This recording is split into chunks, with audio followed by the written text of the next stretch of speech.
Brothers, welcome back to Territorial.io. Now, if you are confused as to who this frogman is, it is I. I am just a little sick, so I do apologize for that, but we'll hopefully not let it disturb too much. But looking into this game, we are facing Elite Navigator. Okay, good. I was about to say, man, I did not want that guy to spawn right in that little cave. That would have been suicide for him, but he spawns outward, so I think our strategy is going to be cutting him out east. And if we can cut him off over there, I don't think he's going to have too much room for expansion. And it'll take him a long time to go west. So yeah, cutting him off east right here, I think is going to be our biggest play. So for the meantime, we'll just do our normal growth strategy. I like our spot a lot more than his. We have a lot more land right here, where he's kind of like shrunken in. So he has the crown for right now, but honestly, we have nothing but free real estate, and this is kind of our growth phase. So I'd love to get through here. I don't know if that's going to happen. Okay, it's not. That's very unfortunate, but it's okay. We'll just be cautious with our bot attacks for the moment, for the time being. Don't want to go too crazy, but we are keeping a stronger number of troops than him, so we can go a little bit more. But since we did start so close to each other, I do want to make sure that we are not attacking more than like 2 bots at a time. So looking right now, we're just going to make sure we're focusing on our plan east, because this Kuna is really weak. So we'll just push through that. I think he sees what's happening now, so we'll just go ahead and commit to this a little bit. We do have a lot higher troops than he does, and as soon as we can get this windy bot, we're going to be successful in our mission. And yeah, that's going to be that. So let's just make sure that this keeps going through. Okay, now he is cut off, so he is going to be really stuck. Let's keep going over this way. And yeah, let's just grab this bot and go over here. This is a really good bot for us to get right now. And we'll just push southwards a little bit. Now, we could go attack him right now. We do have the troop advantage, so I'll just kind of be keeping an eye on that, see if he really exposes himself. No need to kind of rush this game. Okay, he does take the crown away from us, so I think now is going to be a good time to attack. Let's go ahead and get that out the way. And yeah, this is looking really strong for us. I don't think there's going to be a way for him to come back, so let's just hit him again to really solidify that message. But this is really good for us, so we'll cut back on attacking him just because we don't have a ton of troop advantage necessarily tied to how much land we have, and just kind of wait this out because he has absolutely nowhere to go. We could just sit back and wait for really weak bots to present themselves, and we'll attack them. But he's not going to have that much land down here to really do anything. But we'll just keep focusing on attacking him, getting this game over with.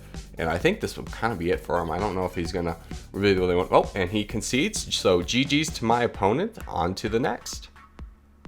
Alrighty, boys, we're in the swamp facing this Taran rock guy. He's looking pretty strong. He's 122. Wow.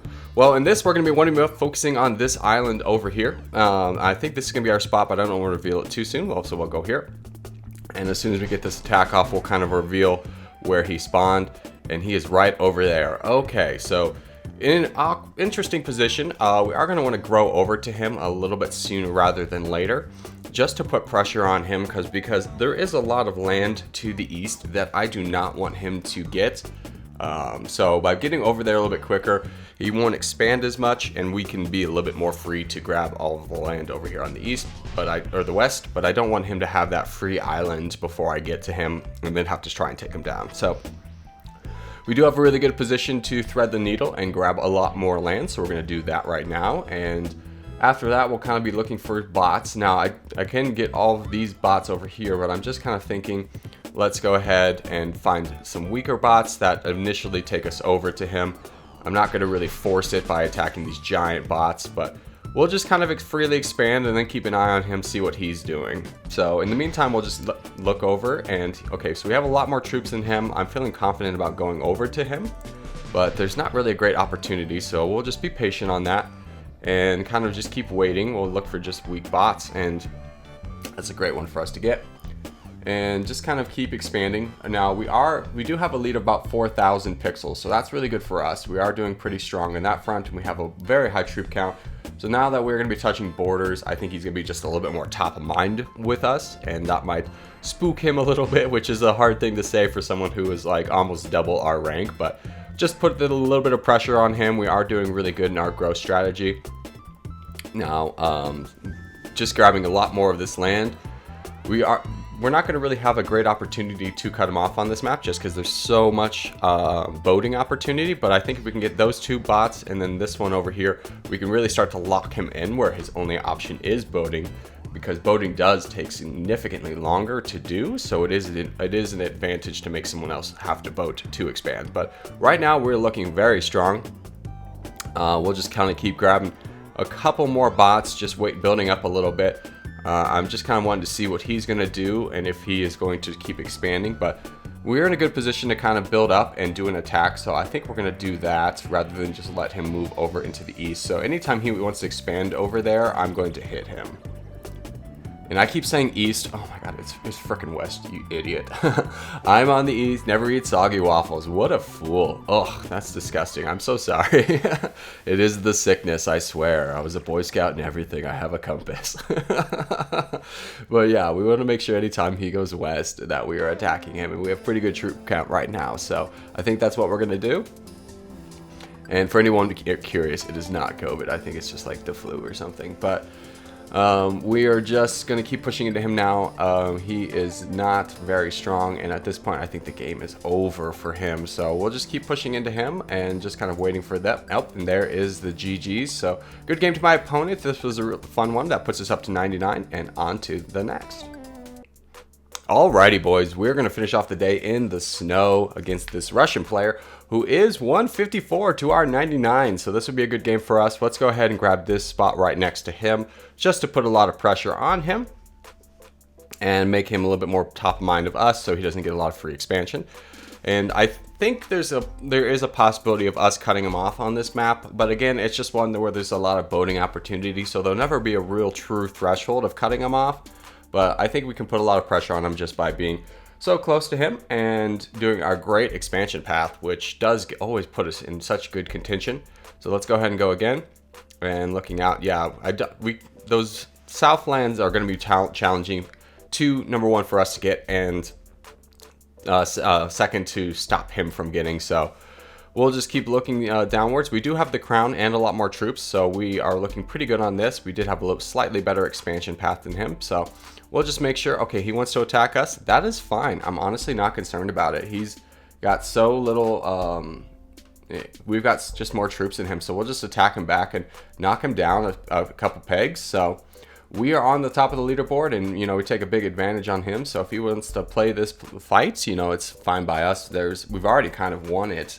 But we'll just keep looking to get bots, because honestly, bots is going to help us finish this off sooner rather than later. So I'm just not concerned about him. I just kind of want to grab some more land. If he wants to keep attacking us, that's fine. He's wasting all of his troops into our defensive modifier. So us getting like just a little bit more land is going to be so helpful for this. So let's try to keep grabbing bots and just being patient with it. We could take him out right now, but it is one of the scenarios where I don't want to weaken myself up so much that a bot actually takes me out. And that's a real possibility if we were fight tooth and nail for this, but I'm not going to let him just constantly attack me like this. I will definitely fight back a little bit. So it is not a winning strategy for him, but if I can just time this with bot Rose and grab all of her land, but unfortunately I just keep hitting it the wrong time. We'll just try it one more time, and there we go. So we'll get rid of that guy as well. Looking outwards, we have about 20,000 more troops than he does. So again, we're in a good spot. We're in a really good spot. We just need to get into a more dominant one before we really start attacking, because the margins of victory really becomes significantly smaller when your troop count is only 20,000 more. It means you can get like a couple attacks off maybe, but then after that you're kind of stuck. So let's just see if we can do that, a little bit of cutting him off by grabbing bot Ruby. That'd be a really good one for us to get. And looks like we did cut him off, but we're going into 45,000, so bad timing on that. We're just getting, unfortunately, a little bit bad timing in our attacks. And we actually do get attacked by a bot, which is not that concerning because I'm on the leaderboard and he is not, which means I'm much stronger than. Okay, so now he's 10th, but I am 2nd. So really gives you an idea of kind of where the power strength differential lies. And no, we'll just finish off this bot right here. So Eula is looking super weak. I'm thinking I'm going to attack that bot next, just because how much land it has will really put a significant exclamation point on us. And yeah, those were two really good attacks that we did. He's going to attack us again. I'm just going to get rid of this bot real quick, and then I'll turn my focus south. But I'm honestly not concerned about it. He's 5th. I'm 2nd. So, yeah, if he wants to keep attacking us and wasting all of his troops into a defensive modifier where he's really not gaining any land, I mean, that's fine. I'm just not concerned about it. It's not rattling me the way I think he wants it to, and he's actually getting attacked by bots. So now is the perfect time for us to kind of take our revenge and just keep dragging him down. So this is working out really good for us. Yeah, I think this is the end. GG's to my opponent. Hey, this has been Territorial.io. If you like the video, feel free to give it a like and subscribe. Thank you guys so much for watching, and I'll see you in the next one.